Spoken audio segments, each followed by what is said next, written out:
মা, বৌদি তোমার ঠিকঠাক মতন খেয়াল রাখে তো? না রে, তোর বৌদি খুব ভালো, একা হাতেই সব কাজ করে, আমাকে একটা কাজেও হাত দিতে দেয় না। তাও ভালো। বোন, তুমি কখন এলে? 10 মিনিট হয়ে গেল এসেছি, তোমার তো কোনো পাত্তাই নেই, কোথায় ছিলে? চুপ কর না। ঠিক আছে, তুমি বসো, আমি তোমার জন্য খাবার বানিয়ে নিয়ে আসি। এসব কি মা, সহ্য করো কিভাবে? বাড়ির বউ বড়দের সামনে এরকম টি শার্ট পরে ঘুরে বেড়াচ্ছে, কোন রকম কোনো মান সম্মান নেই। এই ছাড় তো, আমাদের জামানা এখন শেষ হয়ে গেছে।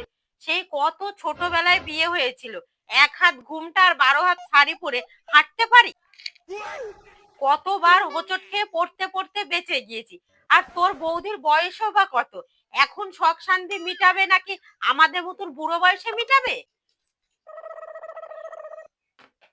মা, আপনার ছেলের কিছু ড্রেস লন্ড্রিতে দেওয়া আছে, সেগুলো আমি আনতে যাব। কোথাও যাওয়া হবে না, আমি এসেছি বলে ভয়ে পালানোর চেষ্টা করছো?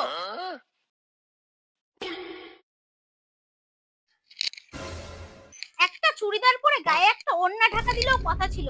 দেখো মা, বাড়িটা আমার বাবার, আর তুমি এই বাড়ির কর্ত্রী। শাশুড়ি শাশুড়ি হওয়ার চেষ্টা করো, বৌমার মা হতে যেও না। বৌমা একটু সাজতে পছন্দ করে, তবে মেয়েটা মনের দিক থেকে খুবই সরল। কোনোদিন তো কোনো কিছু শক্তভাবে বলিনি, কিন্তু তুই যখন বলছিস তখন বলবো তাহলে। মা, কি রান্না করবো একটু বলে দিন না। আগে আমার কথাগুলো মন দিয়ে শোনো। সমাজে বাস করি, আমাদের 5 জনকে নিয়ে সমাজে চলতে হয়। এইসব জামা কাপড় আর পরো না। কাল থেকে শাড়ি পরে মাথায় ঘুমটা দিয়ে তবে আমার সামনে আসবে। মা, ছোট মুখে যদি বড় কথা বলি তাহলে আপনি আমাকে ক্ষমা করে দেবেন। আপনি তো আগে এগুলো নিয়ে কিছু বলতেন না, তাহলে হঠাৎ করে এখন কি হলো?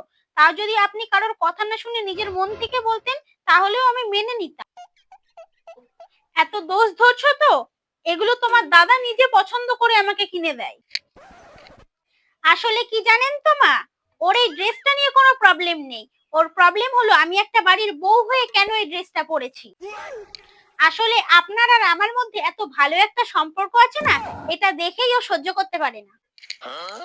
শোনো গুড়িয়া, এরকম কুটকাচালি করো না। তোমার বাবার বাড়িতে তুমি আসবে এটা স্বাভাবিক, কিন্তু যখনই আসো মায়ের কানে বিষ ঢেলে দিয়ে যাও, আর যাওয়ার পরেই শুরু হয় তুমুল অশান্তি। শ্বশুর শাশুড়ির নামে অনেক নিন্দে বন্ধ করিস। এক হাতে তো আর তালি বাজে না, দুটো হাত এক জায়গায় করতে হয়। তোরও নিশ্চয়ই কোনো দোষ আছে।